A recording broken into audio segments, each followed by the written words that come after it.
और मानवता का संदेश देने वाले तथागत भगवान बुद्ध डॉक्टर बाबा साहेब अम्बेडकर जी, सम्राट अशोक, आदरणीय भिक्खु संघ, सामने बैठे हुए सभी हमारे नेतागण, उपासक उपासिकाओं, सभी को क्रांतिकारी जय भीम। साथियों, पहले तो आप सब लोग को गर्व होना चाहिए कि जो हमारा इतिहास, हम बहुजनों की सांस्कृतिक विरासत, जिस बुद्धिज्म को षड्यंत्र से मनुवादियों ने खत्म करने का काम किया,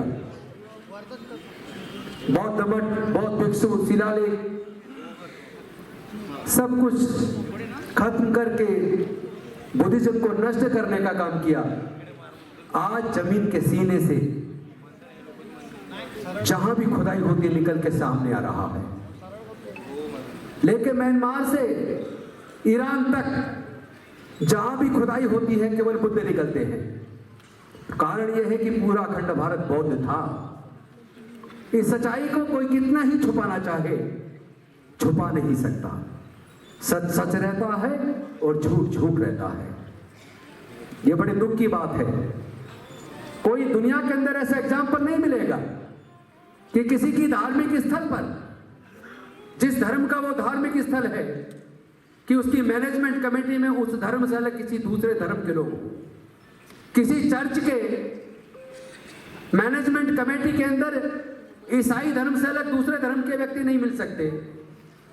किसी गुरुद्वारे के अंदर मैनेजमेंट कमेटी में सिख धर्म से अलग किसी दूसरे धर्म के लोग नहीं मिल सकते। किसी दरगाह में, किसी मस्जिद में, किसी ईदगाह में मुस्लिम से अलग किसी दूसरे धर्म के लोग नहीं मिल सकते। किसी मंदिर में हिंदू धर्म से अलग किसी दूसरे धर्म के लोग नहीं मिल सकते। वहां इस पूरे दुनिया की बौद्धों की आस्था का केंद्र महाबोधि महाविहार, उसके मैनेजमेंट कमेटी में 4 पंडे क्यों, और उसमें भी एक महंत परमानेंट स्थायी सदस्य, वो उसके मरने के बाद उसके बच्चे, उसके मरने के बाद उसके बच्चे। महाबोधि महाविहार वो व्यक्ति, वो जगह है, वो बौद्धों की आस्था का केंद्र है जहां तथागत बुद्ध को ज्ञान की प्राप्ति हुई। और जिसको अभी पूर्व वक्ता 5 पांडव बोल रहे थे, अपने मुंह से भी कहीं मत बोलिए। वो पंचवर्गीय भिक्खु हैं जिनको तथागत बुद्ध को ज्ञान प्राप्त होने के बाद उन्होंने ज्ञान देने का काम किया। आपने वो वीडियो देखा होगा, उनका वस्त्र हटा के भी दिखाया गया, वो सारे पंचवर्गीय भिक्खु हैं। और साथियों, ये जो 13 तारीख को जो घटना घटी, ये शर्मनाक घटना है, पर उससे भी ज्यादा शर्मनाक घटना 12 को घटी, जो आदरणीय बनते विनाचार्य जी, या जो हमारे नागपुर के लोगों के साथ या भिक्खुनी के साथ जो घटना घटी, वो तो शर्मनाक है। उससे भी ज्यादा शर्मनाक घटना 12 तारीख को सरकार के द्वारा रची गई। 2 धर्मों के बीच झगड़ा कराने की कोशिश की गई, और ये कोशिश बिहार की सरकार के द्वारा, वहां के राज्यपाल के द्वारा, वहां के डीएम, पुलिस अधिकारी, बुद्धिस्ट टेंपल मैनेजमेंट कमेटी के मेंबर्स, सब ने मिलके बुद्ध पूर्णिमा के दिन तथागत बुद्ध की तरफ पीट करके, और वो स्थान जो छोटा स्तूप होता था बुद्ध का, उस स्तूप को जो तोड़ा जा चुका है, वहां पे थोड़ा फूल चढ़ाकर उसको शिवलिंग कह के तथागत बुद्ध की तरफ पीट करके पूजा करने का काम किया। ये पूरे दुनिया की बौद्धों की आस्था पर हमला था, एक तरीके का देशद्रोह था, पूरे देश में दंगे कराने की साजिश थी। वो अलग बात है कि बौद्ध लोग शांति प्रिय होते हैं, और कहीं ना कहीं इसे हमारी कमजोरी मान लिया गया है। ये हमारी कमजोरी नहीं है, हम अपनी लड़ाई को लड़ना भी जानते हैं और जीतना भी जानते हैं। और अगर याद ना हो तो याद दिला दूं, 1 जनवरी 1818 को आपको सबको याद होगा, 500 महान सैनिकों ने, वीर सैनिकों ने 28,000 की पेशवाई सेना को नेस्तनाबूद किया था। वो खून हमारे रगों में है, डॉक्टर बाबा साहब अम्बेडकर का खून हमारे रगों में है। केवल भीमराव अम्बेडकर जो बैठे हैं सामने, केवल वो डॉक्टर बाबा साहब अम्बेडकर के सगे पोते हो सकते हैं, लेकिन अगर आचरण के हिसाब से देखोगे तो हम सब डॉक्टर बाबा साहब अम्बेडकर के बच्चे हैं। हम झुकने वाले और रुकने वाले नहीं हैं। हम लड़ना भी जानते हैं, जीतना भी जानते हैं।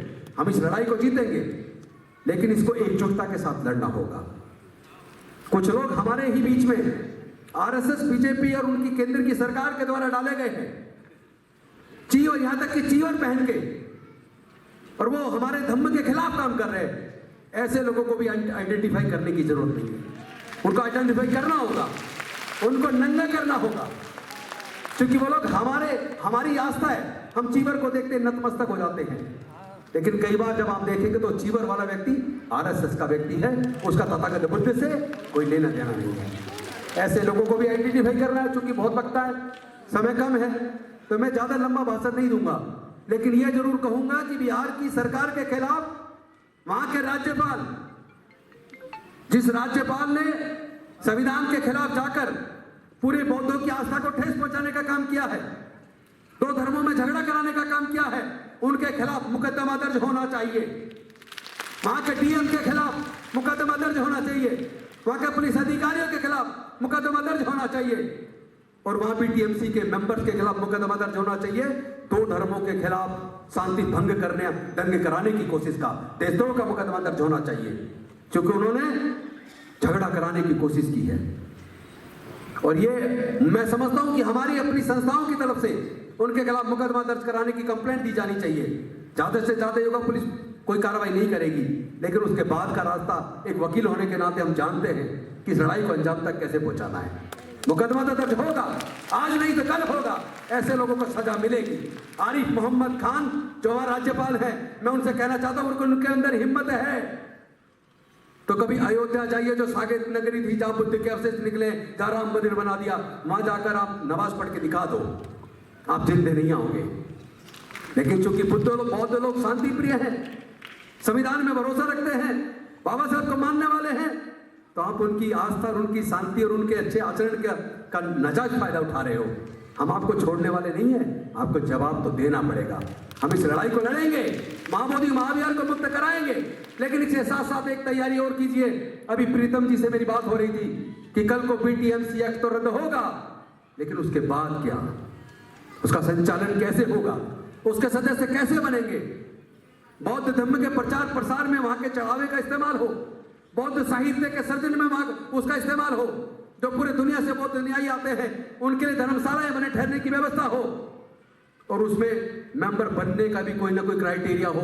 अन्यथा पता लगा अगर सरकार के हाथ में सब कुछ चला गया तो सरकार अपने चेले जो नेताओं के चमचे होते हैं उनको सबको मेंबर बना देगी, आपका धम्म आगे नहीं बढ़ेगा। तो हमें यह भी ध्यान रखना है कि बीटीएमसी एक्ट रद्द करने के बाद क्या बनना चाहिए, उसमें हमारी और आपकी भूमिका होनी चाहिए। पहले से ही हम तैयारी कर रहे हैं, जल्दी एक कमेटी का गठन करेंगे, एक ड्राफ्ट तैयार करेंगे जो बीटीएमसी एक्ट का स्थान लेगा, और मजबूती के साथ हम बौद्ध धर्म के प्रचार प्रसार के लिए हर तरीके की तैयारी करेंगे, और जंग की तैयारी कीजिए, लेकिन संवैधानिक तरीके से। हम बाबा साहब को मानने वाले लोग हैं।